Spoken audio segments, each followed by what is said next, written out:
Welcome to Calvinsgotgame. I'm Calvin. I'm Lewis. Today we are continuing our series of games that start with a certain letter of the alphabet, and today we are on the letter... S. Thank you, Lewis. I'm sorry, I didn't see the thumb. He doesn't pay attention, folks. He's out. All right, we're on the letter S, and we would like to know what your games are that you enjoy playing. We've got some viewer videos coming up. They are made, ready to be put onto the channel.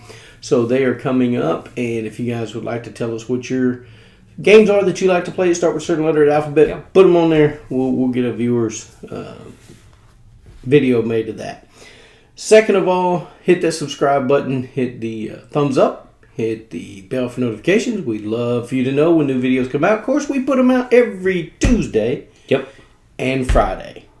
So you're going to get them every Tuesday and Friday.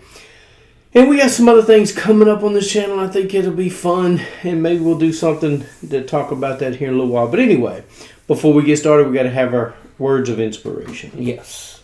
Today comes from 2 Peter chapter 1, verse 3. It says, "According as his divine power hath given unto us all things that pertain unto life and godliness, through the knowledge of him that hath called us to glory and virtue."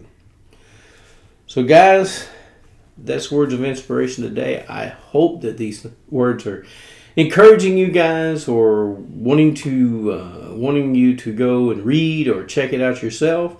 We'd love. I just hope that these are helping. So, all that's been done, all of our, what do you call that?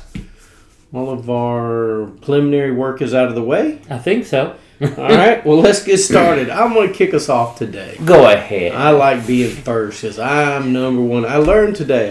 I took a weapons of mass destruction class not too long ago, not for personal use, but other things. It's part of my job of learning things. And the guy said, being a weapons of mass destruction person who detects this stuff and identifies it as easy as 1, 2, 3, 4, 5. And 1 is because who's number 1? Who do you care about the most? You. Mm-hmm. Who's the second guy you care about the most is your buddy that's in there with you. And then it's easy as 3, 4, 5, which has to do with some other things about chemical stuff. So anyway, I just thought that was funny. All right, so to get started, my number 5 is a game called Stranger Things Upside Down.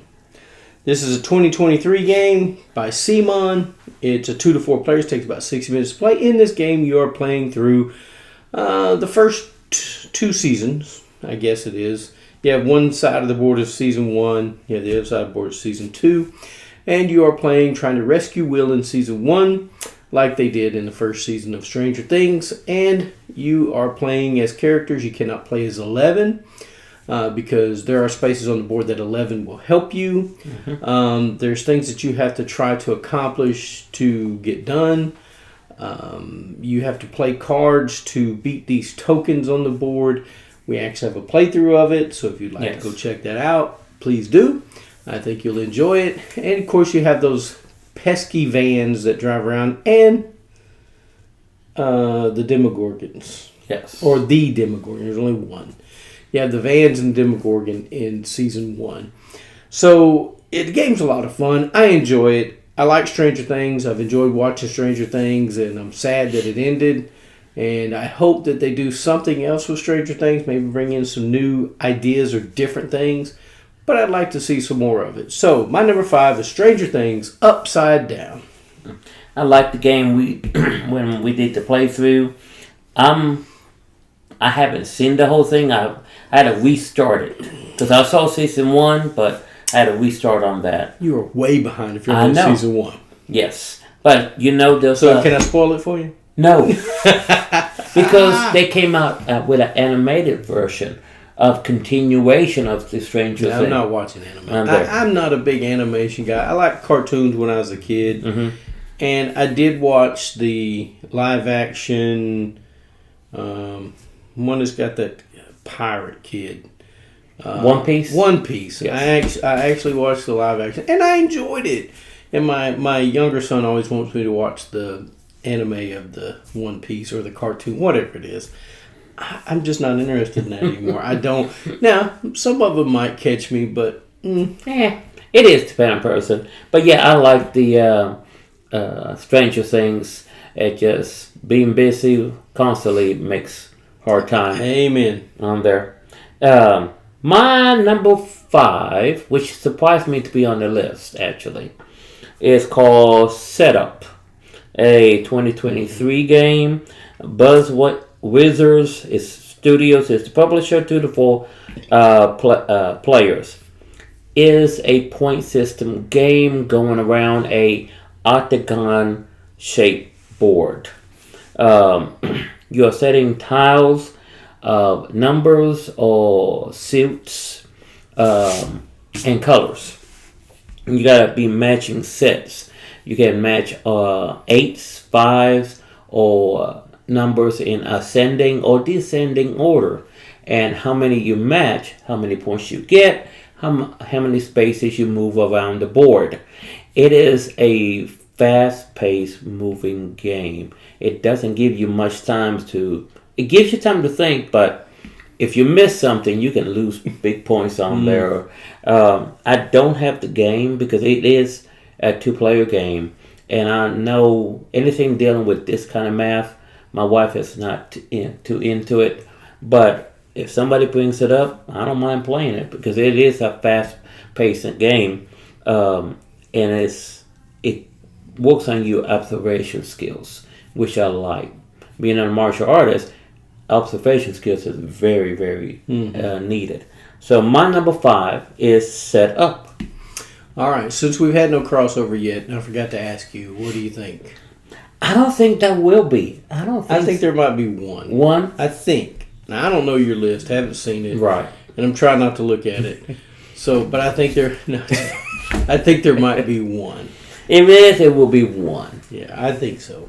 I don't think so. My number 4 is a game called Scythe. It's a 2016 game by Stonemaier Games, 1 to 5 players. Takes about 115 minutes to play. I like Scythe a lot. I don't get it to the table as much as I want, but I really like it. Whenever I get to play it, I want to play it at least a couple of times. Even though it takes 115 minutes, I still want to play it a couple times in the span of the time I get to play board games. So in Scythe, you have your own board. Each board faction is different. You have your certain mechs and things that you have, your little characters, and you're set up in a certain area of the board. And until you get a mech, you can't cross certain areas of the board until you get that done. And there's certain things that you can put cubes out or take cubes away or whatever to do certain things on your board. And it allows you to do more things. With the mechs and everything, you'd think there'd be a lot more fighting, but it's actually optional. You really don't have to skirmish against other factions. You can. You're just trying to control the most territory, get the most resources, and be the most successful faction. The game's a lot of fun. I enjoy it. Stonemaier Games puts out some great games. Yeah. So Scythe is my number 4. That's a game that I would like to play one day eventually because I've seen a lot of videos. I've seen a lot of playthroughs. I don't think we can play it on here because my table's so small. Small, yes. But we'll get it to the table. Yeah. It is a big game. It is a big game. But good choice there. Number 4 for me, you played it before. Splendor. Oh, yeah. 2014 game. Space Cowboys is the publisher. 2 to 4 players. Very simple game. Almost made my list. Almost. Collect chips. Buy cards. It's a race to 15 points. Mm-hmm. Pretty simple. No, it's not. Because trying to get the resources with the chips that you need to buy the cards to give you the chance to get higher cards, right? More value. It is hard. I like it because each card you buy has a diamond or whatever jewel on it to help you increase your chance of buying other cards. Yes. And I like that. And that's what it is. Because on your turn you only have 2 actions. 2 of 2 actions, I believe is. You can either build a card or take tokens. Tokens. Or chips. Yeah, chips. And you got to be careful because some folks I'm going to play for the long game, which is not much long game because it's fast. It is fast. And that's what I like. It's a fast-moving game. Cards constantly change. And it is the unpredictability of what somebody else doing. Because they will take a card if they see you needing it. Or if you're going for something, they can see you're collecting them and they're pretty close to it, they'll get the chips they need and buy it before you. Yep. So it can be a little cutthroat, but I like the choice of taking either, is it 3 chips or 2 of one kind? It's 3 different chips or 2 of one unless it's a wild one. Yeah, unless it's a wild one on there. But yep, Splendor, number 4. I don't mind playing that, of course. It's better, I think, 3 players for me. I like it 2-player okay. I don't have a problem with it. It is, I want to say it might be a little easier 2-player than, of course, you're only going to use so many chips that you're supposed to for 2-player. Yes. So it does scale. Mm-hmm. It does. And you also have some, what are those folks up at the top that are... I can't remember it. Like they're the upper crust or some kind of people you're trying to impress. And so if you have certain amount of those cards on your tableau, then you can grab one and put it into your deal. Gives you extra victory points at the end of the game. I like it a lot. Have we done play through that? No, we have not. Isn't that special? All right, my number 3 is a game called Stone Age. It's a 2008 game, Z-Man games, 2 to 4 players, 60 to 90 minutes to play. Stone Age is a lot of fun. Now, some people, and I know a few, that don't like this game because when you put workers out at a certain place, and depending on how many players you have, only certain spaces are available. And so if you put out 2 workers, you roll 2 dice. Well, you roll those dice in this lovely leather cup that smells, and you put it on the board and you roll them out, and you may roll very low and not get anything. Yep. And so you wasted 2 people not getting anything. So some people don't like that. Me, I like games with chance. I like games with chance. I like it that, hey, if I roll bad, it just happens. It kind of symbolizes to me as those guys were either lazy or goofing off. Yep. Okay? So how many times have you went by a construction site, see 4 guys leaning on a shovel and 1 down in the hole? Yep. So it's one of those things that you're just kind of, I don't want to say push your luck, but it's got a lot of luck involved. Yeah. Now, there's other places you can go. You can build things. You can build these huts. You can get some tools. You can go to the Love Hut. Get more players. And get more people. Yep. But you have to send 2 people there to get a person. And you can go to all these resources, send people out to them, and try to get resources by rolling dice. And they're divisible by a certain number. Yep. So food is the easiest to get. Gold is the hardest to get. And so when you're building these hut tiles, they're pretty tough sometimes. So, and there's cards you can buy that help you, can give you some special benefit, or you're collecting these symbols to score more victory points at the end of the game. But Stone Age to me is a lot of fun. I enjoy this. Even it's an older game. It's 16 years old? 16, 17, something like that. Well, it's 18 years old. 18? Yeah, it's 2008, so it's 18 years old. 18 and 8 is 2026. Yep. I can add, folks. All right. So, Stone Age is my number 3. That didn't make my list. It didn't. I'm shocked, Louis. That's the one I thought we'd cross over on. Yeah, I did not make my list. That's what I was saying. Most likely, maybe not, because for some reason, when I did Pop Maple, it just paired folks up and differently on there. Yeah, that's the one I thought would be the one that we would cross over on. My number 3 is called Small World.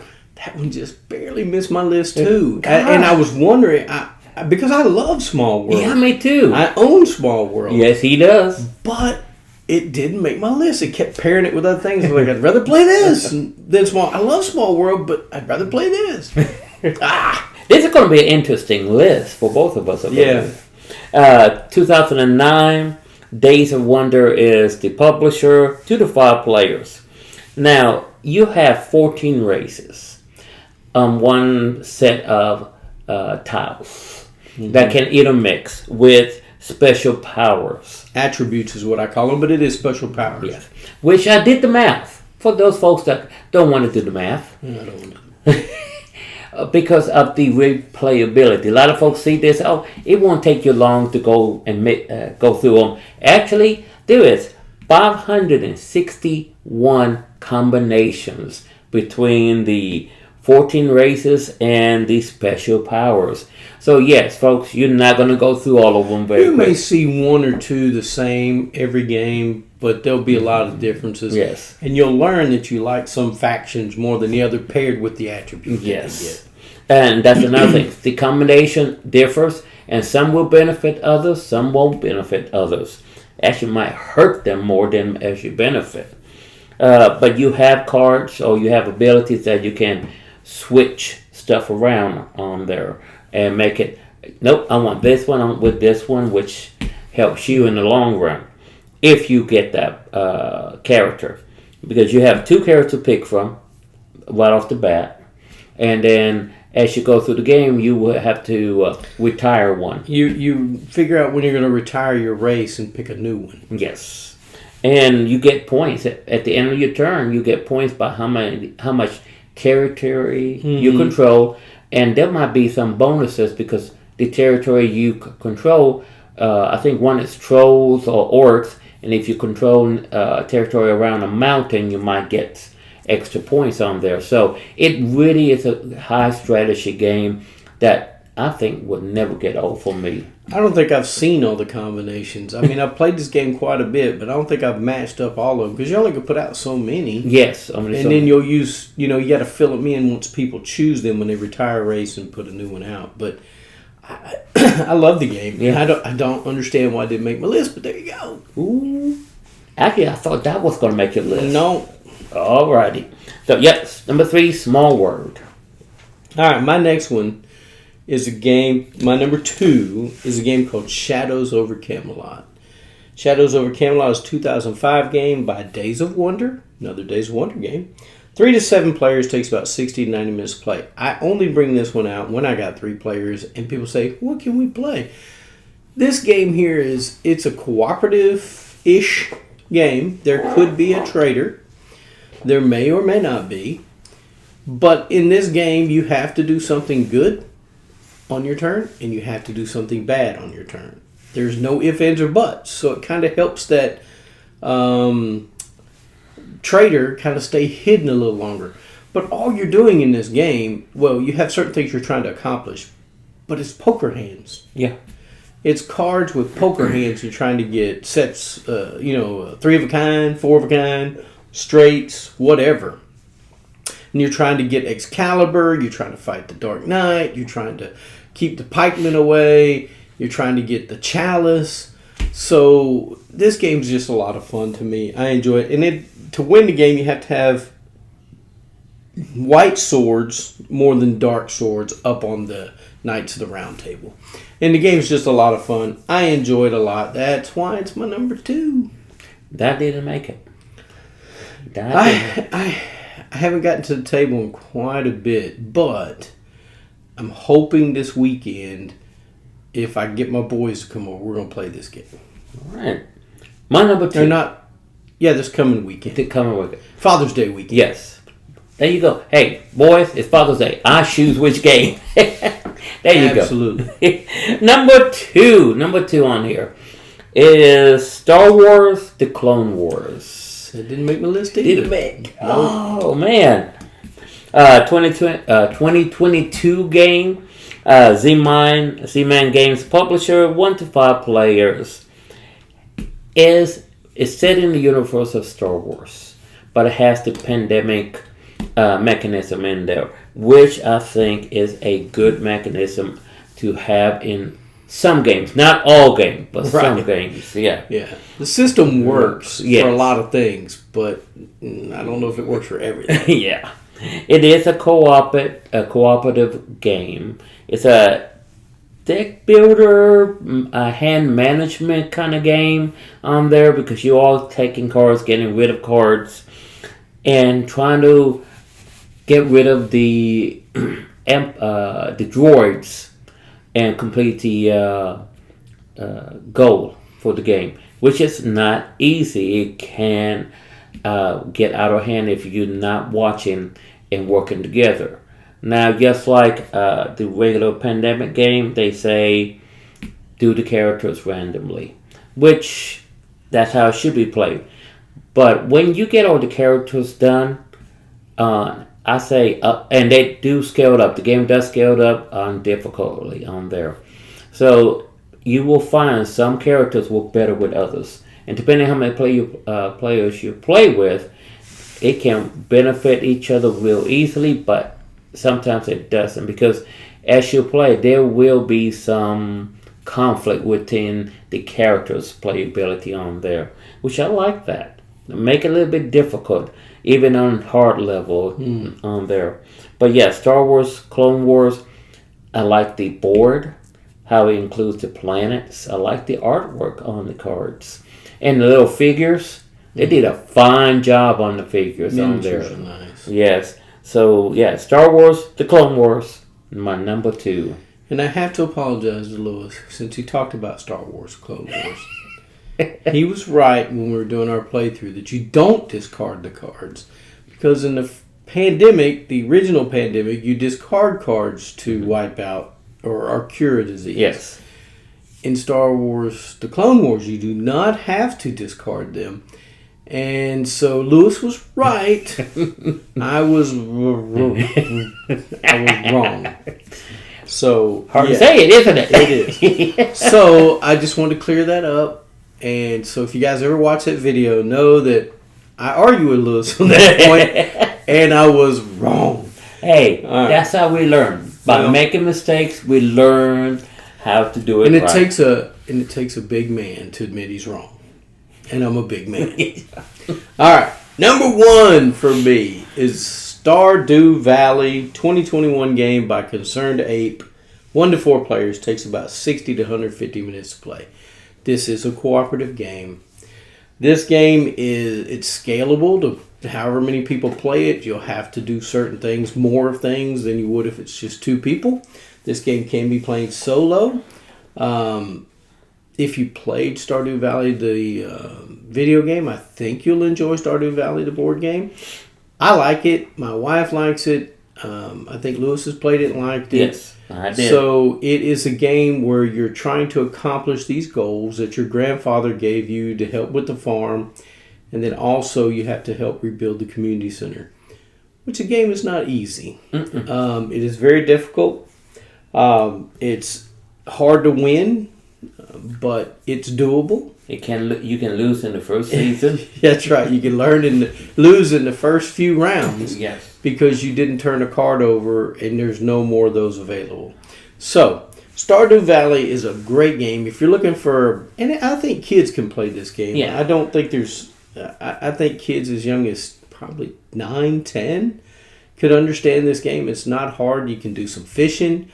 You can go make friends. You can go mining. You can go to the museum, donate things. You can go to the community center, donate things. You can buy animals, buy houses or farms, stuff, barns and stuff. It's just, and you can go somewhere and have those animals give you product that they make. Cow gives you milk, chickens give you egg, duck gives you a feather. I don't get that. But, and goats give you... cheese. Is it cheese? You get cheese somewhere. I think you're talking about fromage. But anyway, Stardew Valley is my number 1, and I like it a lot. I liked playing it. I just losing the first game in a few rounds, which I turned up. It was your mistake. It was. I turned up the wrong card. I thought the further down would be more difficult, and let's get the difficult over with. But I was completely wrong, even though the cards are all random. Well, they have, in the community center, they have like the bulletin board, the boiler room, the vault, all these names of rooms, and each room has its own set of cards. But you shuffle those set of cards and you deal one out there. So the game's going to be random every time. And you also have goals that your grandpa wants you to get done. That will be different. There are not many of them, but it'll be a little different each game. So there's some randomness in that. But if we would have had a different card in their very first slot, the pantry, I think it is. Yeah, it was pantry. If you turn that card over and it's asking for spring vegetables, and we're in spring, and we're in the last round of spring, because you only get 4 chances at it, I think, in spring. And it says you have to have spring vegetables, and we hadn't done any planning, and we had no way of getting spring vegetables. They were all gone. We used them or sold them, made friends with them. Yep. And so there was no way to get them. We were going to lose the game. So we just stopped. We reset everything. We got some new cards out there and everything. Restarted the game, and I think we won. We did win. We did win. Anyway, Stardew Valley is my number one. My number one is a 1 to 4 player.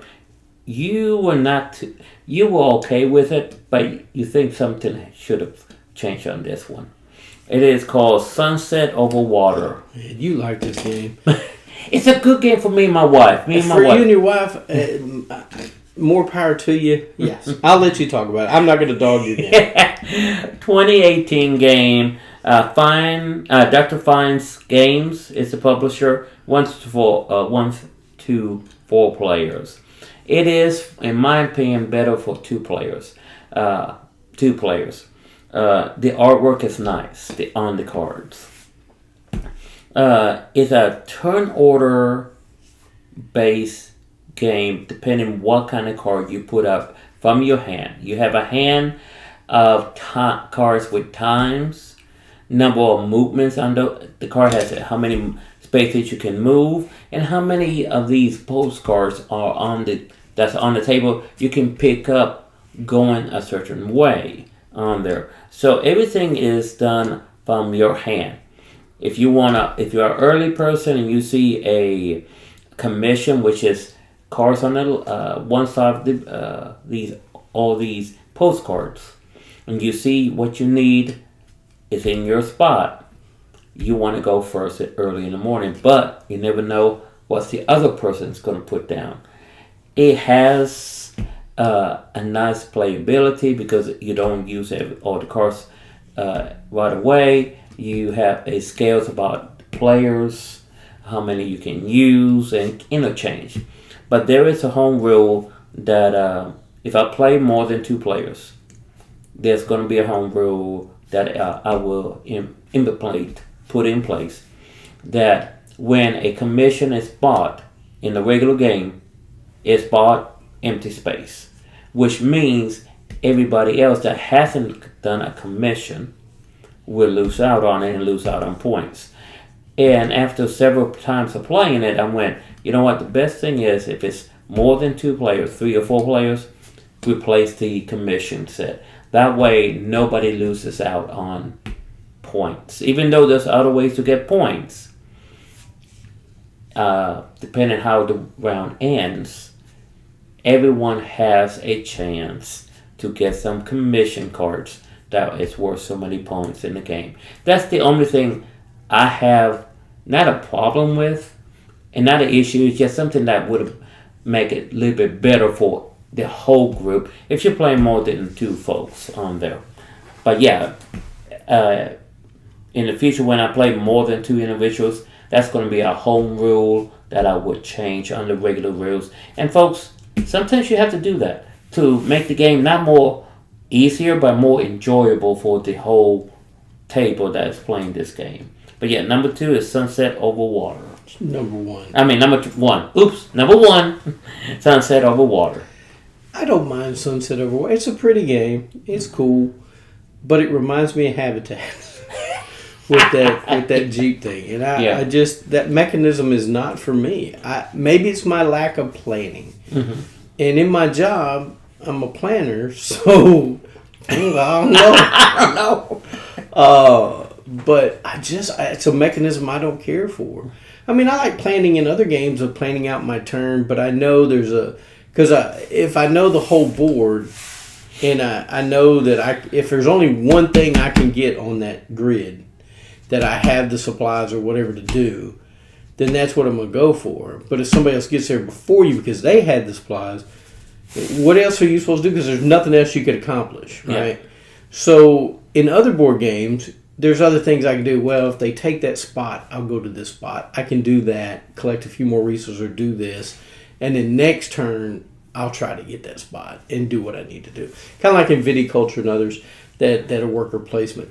I don't mind that as much. But, yeah, that was just, it's, I don't know. I'll give it another shot one day, but I'm going to have to let it cool off a little bit. All right, guys, that's our list of S games. I hope you guys enjoyed that. Let us know what your S games are. We'd love to know. And we'll be making a viewer games for the S as soon as you guys comment and let us know what they are. With all that being said, Lewis, hit that subscribe button, guys. Hit that bell for notifications. Hit the thumbs up. Lewis got that thumbs up always going. So get a board game to the table. Spend time with your friends and your family. And thanks for watching Calvin's Got Game.